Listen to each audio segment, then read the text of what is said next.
Shabbat Shalom, everyone. I'm Ryan White, Rooted in Torah Ministries. This week we're going over the Torah portion Chayei Sarah, which is Genesis 23, verse 1 through 25, verse 18. And in this Torah portion, the word Chayei means the life of Sarah, right? Chayei Sarah is speaking about the life of Sarah. And this Torah portion is really kind of centered around, this is where Sarah is passing away. She's passed away, and Abraham is now left with the responsibility of securing a burial site for her. And so we're actually going to see some very interesting stuff in chapter 23. It's kind of interesting because a lot of you probably have kind of read that account and just kind of wondered, what's going on here? Why do I care about all this haggling back and forth? But I'm going to propose to you that is extremely important. We've got to realize that everything in Scripture is put there for a reason, and sometimes that reason simply is not apparent because we don't understand the culture and context of this. And when we go back and we understand that culture and context, it's going to be really cool to understand the importance and the significance of what is being recorded in Genesis chapter 23. And then, of course, after that, we have where Isaac needs a bride, and so there is a sending out of Abraham's servant to retrieve a bride for Isaac, because Isaac himself is not actually allowed to leave the land, interestingly enough. So we have this event occurring here. So let's begin by blessing our Creator before we jump into this week's Torah portion. And it reads in Hebrew, Baruch et Adonai Hamvarak, Baruch Adonai Hamvarak le'olam va'ed, Baruch atah Adonai Eloheinu melech haolam, asher bachar banu mikol ha'amim ve'natan lanu et Torato, Baruch atah Adonai noten ha'Torah. Amen and amen. All right, so let's get in and let's actually look at our text here and start reading here. And we're going to start picking out some very interesting things that will hopefully start to open up this text for you, especially in Genesis chapter 23, which is where we're probably going to spend the majority of the time, if not all the time, that we have here today. So let's go to our text, and it says, Now Sarah lived 127 years. These were the years of the life of Sarah. And of course, that's where we get the name of our Torah portion, the life of Sarah, Chayei Sarah. Sarah died in Kiriath Arba, which is Hebron, and which is in the land of Canaan, and Abraham went in to mourn for Sarah and to weep for her. Then Abraham arose before his dead and spoke to the sons of Heth, saying, I am a stranger and a sojourner among you. In the Hebrew, that is our word, ger v'toshav, which is, the interesting thing is, and this is where we really got to get into the culture and context, is it's not really a stranger and a sojourner. It's what's called a hendiadys, which is where you have two words connected with an and in between, but it really means one concept. And the concept of the ger v'toshav is that of a resident alien. It means someone who is permanently living in the land, but they are not from the land, right? This is Abraham was permanently living there. That's where he was going to. He'd been living for many years, and obviously he's going to die there, and his family is going to continue to dwell there. But he's not actually from the land of Canaan. He's actually from Ur of the Chaldees, and so this is, not just descriptive, though. This is actually a legal assignment or a legal, what's the word I'm looking for? A legal terminology in that day and time. The ger v'toshav is someone who has, again, they live there, but they're not from there. And most importantly is that they don't actually own any land.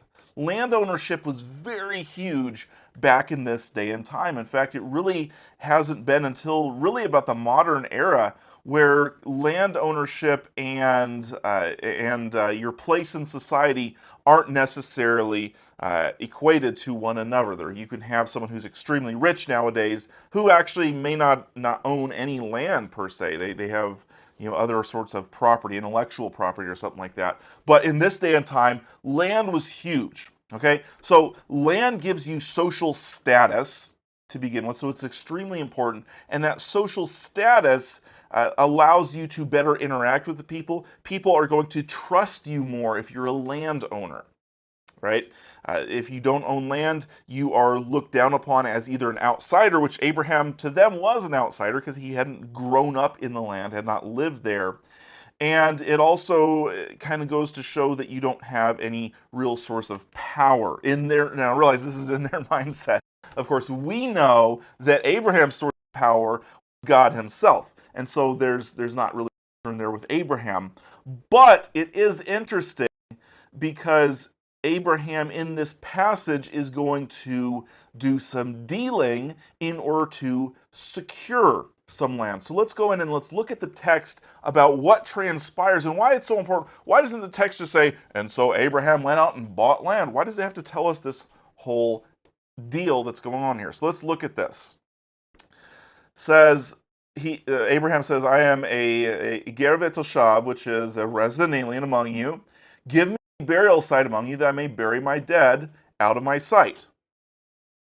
And so the sons of Het answered Abraham and said to him, Hear us, now listen to their language. Hear us, my lord, you are a mighty prince among us. Bury your dead in the choicest of graves. None of us will refuse you his grave for burying your dead. And so what they're doing here is they're not actually answering, or they're not actually going to give him a piece of land. They are saying, oh, you can bury your dead in one of our graves. You can just borrow the property.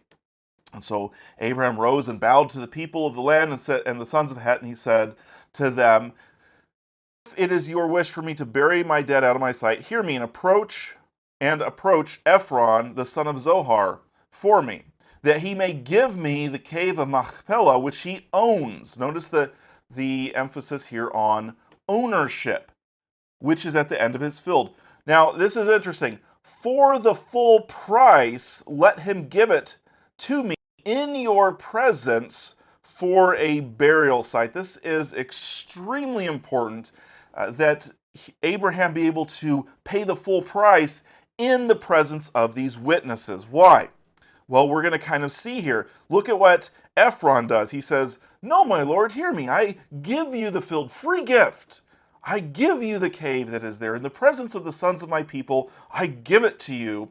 Now go and bury your dead. Now, any of us would be like, hey, free land, right?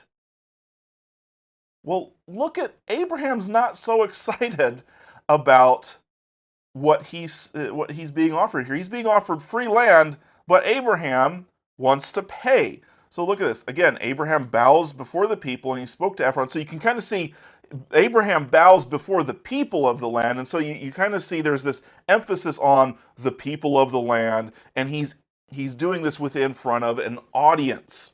So he said to Ephron in the hearing of the people of the land, saying, if you will only please listen to me, give me the price of the field and accept it from me that I may bury my dead. And so Abraham's like, no, I'm not going to take something for free. I want to pay for it. Why? Well, Ephron quotes him a pretty high price. Ephron says, my lord, listen to me, a piece of land worth 400 shekels of silver. What is it between you and me? He's basically saying, this is extremely expensive. Look at the price of it. Why? Just take it for free. And then verse 16, Abraham listened to Ephron, and Abraham weighed out for Ephron the silver which he had named in the hearing of the sons of Heth, 400 shekels of silver. This translates here in the New American Standard as the commercial standard, which literally means current according to the merchant, meaning this is what the price is. And so Ephron's field, which is in Machpelah, which faced Mamre, look at the actual description of the land. Field and cave was in it, and the trees which were in the field, and all the confines of the border were deeded over to Abraham for a possession in the presence of the sons of Heth before all who went to the city gate. Okay, so there we have kind of this full-on account. Ephron wants to give Abraham this piece of land, but Abraham insists not only on buying it, but paying full purchase price for it. And then we have a legal description of the piece of property that he received. And here in the English of the New American Standard, it says, were deeded over to him. It literally means it was ratified or it was raised up. Literally, the Hebrew verb there is kum. And so the concept here is that Abraham purchased this is a legal transaction for the deed to a piece of land. Now, this is important because what we don't realize, because of our culture and context are different from them, is that in the ancient world, there were two ways to purchase land. Okay? You could purchase it for a small price, and it was yours, but the thing was that upon your death, the family who owned it could repurchase or would redeem it. Or, in Israel, this is what the Jubilee laws were. So really, we're dealing with it, and realize that the Jubilee laws that are in the Torah are reflective, in a certain manner, of some of the other laws that existed in ancient Near Eastern nations. Now, the Torah specifically, defines these within a 50-year time period, whereas other nations didn't have this 50-year time period. But just realize, in the Torah, if I were to, let's say you fell into debt and I purchased your land from you, right?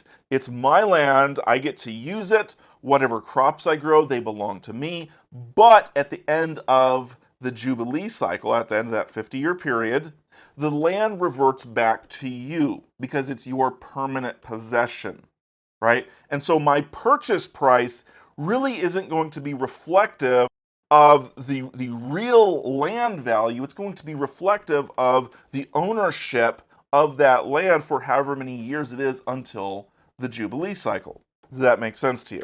Okay, so that is essentially what Ephron is offering him free of charge. He's saying it's yours for free, but we've got to understand the underlying implication is that if there's an economic downturn, if once Ephron, or really once Abraham dies, and maybe when Ephron dies or something like that, that land would be legally able to be taken back from Abraham and his descendants because it wasn't a fully deeded purchase. By paying this full price of 400 shekels of silver, this exorbitant price, that is how Abraham has legal possession. And you notice repeatedly it talks about being purchased in the presence of the sons of Heth, in the presence of the people of the land.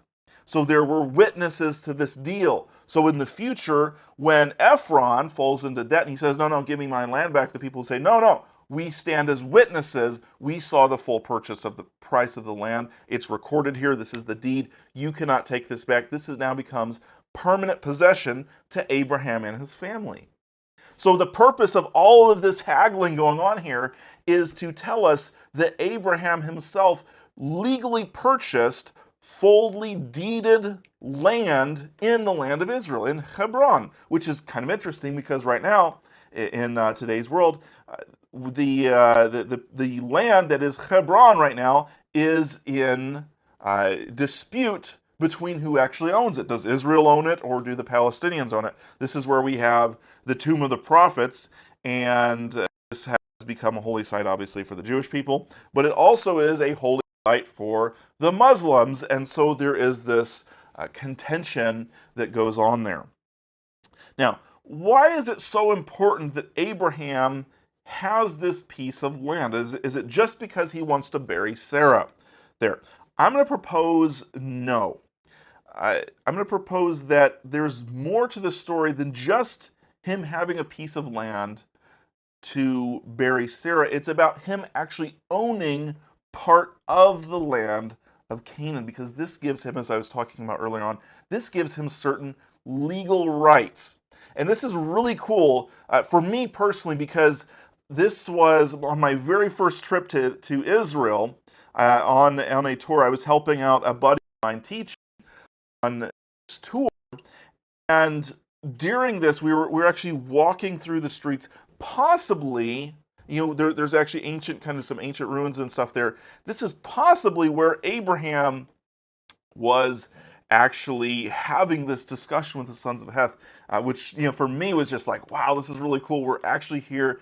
And it struck me because at the time I had been studying the concept of righteousness and justice. And remember, we talked about that in the last Torah portion, I believe it was, where Abraham is commissioned by the Lord to keep the way of the Lord by doing righteousness and justice. And we talked about how righteousness and justice in that day and mindset was the concept of protecting the widows, the poor, and the orphans. And the greatest way of doing this, of establishing righteousness and justice, isn't just handing out your leftovers, isn't handing out money, or these are wonderful things to do, right? But more importantly, it was about enacting laws that would protect the widows, the poor, and the orphans. So God called Abraham and his family not just to form homeless shelters and food banks. Those are wonderful. Don't get me wrong. Those are what we need to be doing. But that's not the only thing we're called to do either. We're also called to be, as Yeshua says in the Sermon on the Mount in Matthew 5, he says, you are the salt of the earth. You are supposed to flavor the earth. You are supposed to change the world. You are the light of the world set on a mountaintop. You're supposed to be luminous to all people. And if you go back and you study the concept in the Hebrew Bible of being a light to people, a light to the nations, it's talking about what? It's about talking about showing them the character of our King. And our King's character is one who takes care of the widows, the poor, the orphan, the stranger. He's the one who, if you look at, and this is why it's so important for us to understand the true function of the Torah. Unfortunately, because of the systems of religion, oftentimes we are given this impression that, oh, the Torah, that was just for the Jews. It's not for you guys. It's just for the Jews. And I'm going to propose to you that that is an extremely problematic position. I know that people like to try to, well, look at this verse and look at this verse. But the thing is that we can manipulate the text to say whatever we want. Right? I've had people come up to me and tell me that everyone's going to be saved, universal salvation, based on the text. I've had people come tell me the earth is flat, based on the text. You can do whatever you want to try to prove your point with the text. You can find some way of massaging it to have that position. I'm going to propose to you that's the same thing that's happening when people say, well, the Torah is only for the Jews, is that we are massaging the text and we're not really understanding the purpose and the function of the Torah.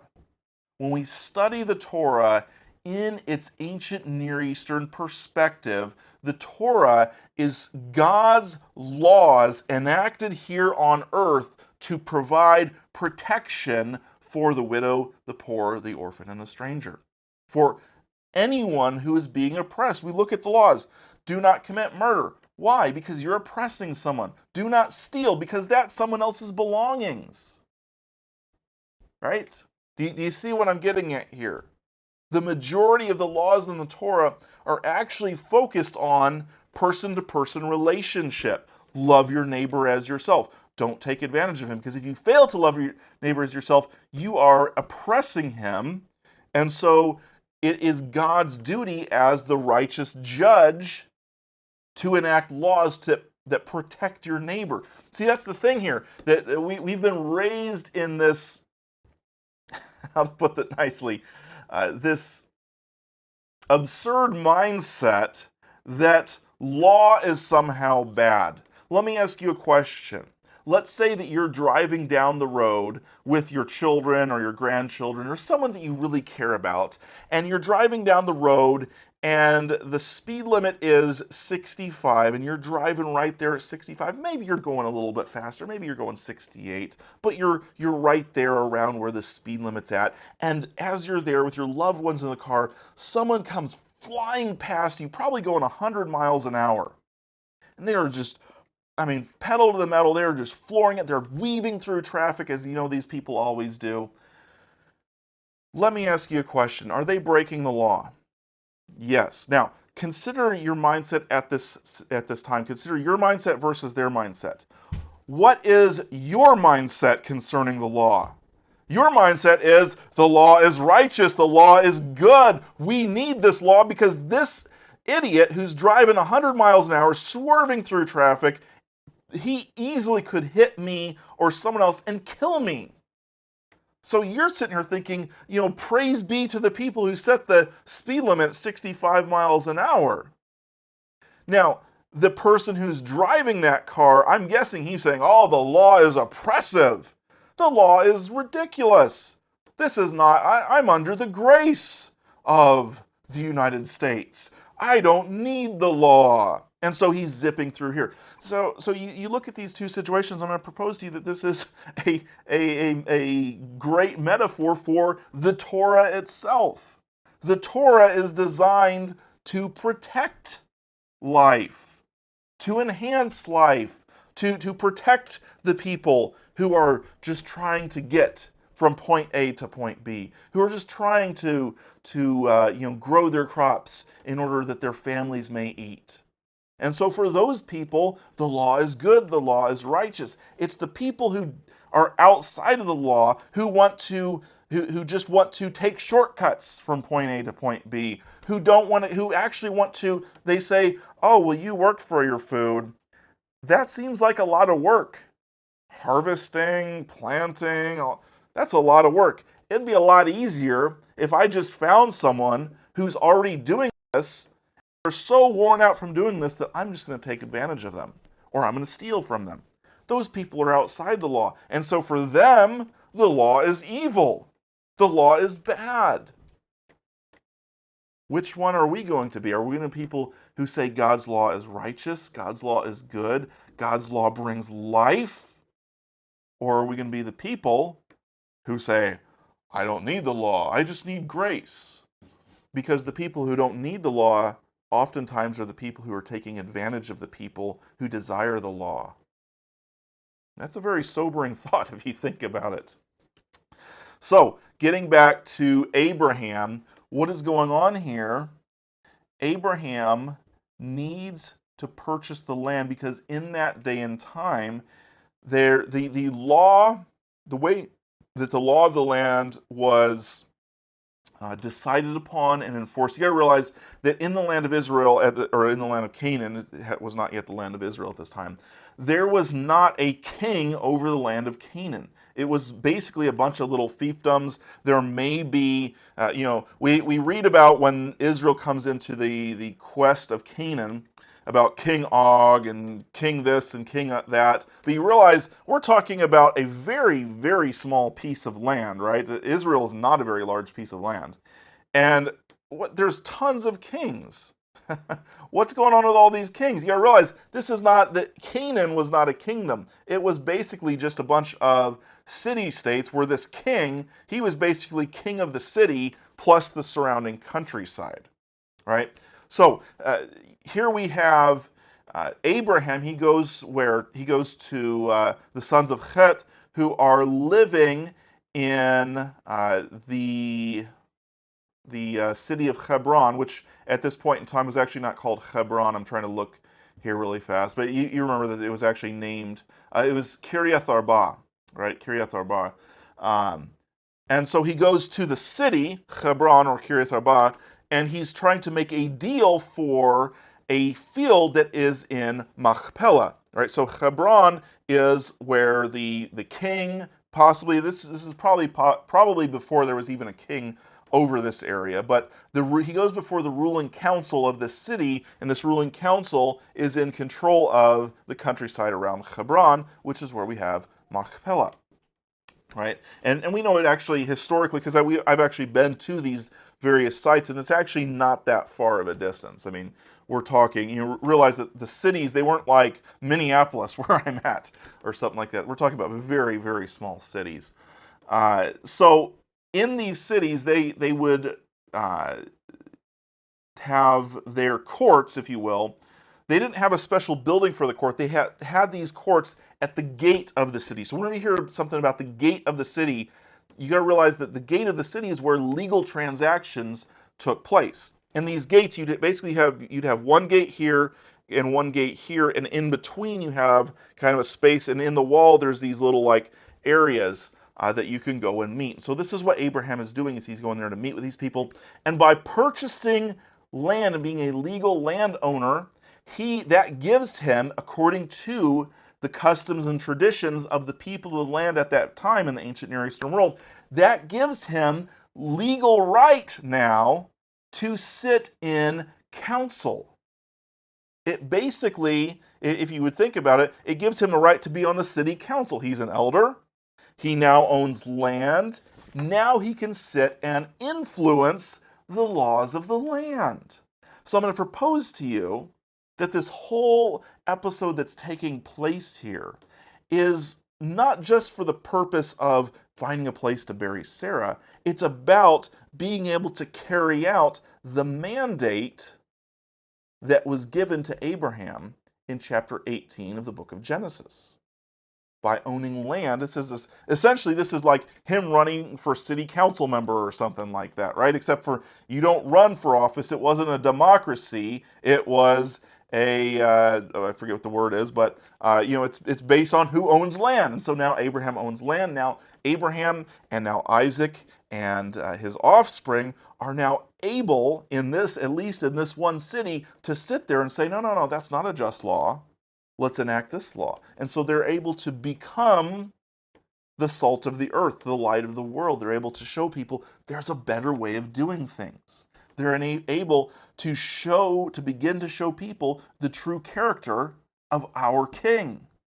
We are called to do the same thing. We are called to be the salt of the earth. We are called to be the light of the world. This means that it is our job as well to find ways not only to help the hungry, the orphans, and things like that, but find ways to influence public policy in wherever we're at. Now, this doesn't mean that, by the way, every single one of you need to be running for mayor, city councilmen, or senators, or whatever like that.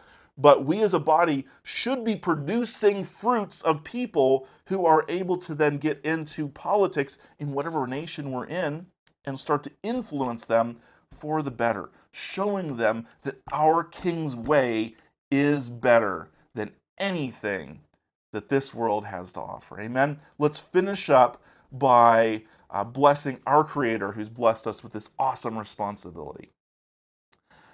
Baruch atah Adonai Eloheinu melech haolam, asher natan lanu Torat emet v'chai olam natal tukenu. Baruch atah Adonai noten ha-Torah. Amen and amen. Pray that you enjoyed this week's Torah portion, and I pray that it was a blessing to you. May Yah bless you and keep you, and until next week, shalom everyone.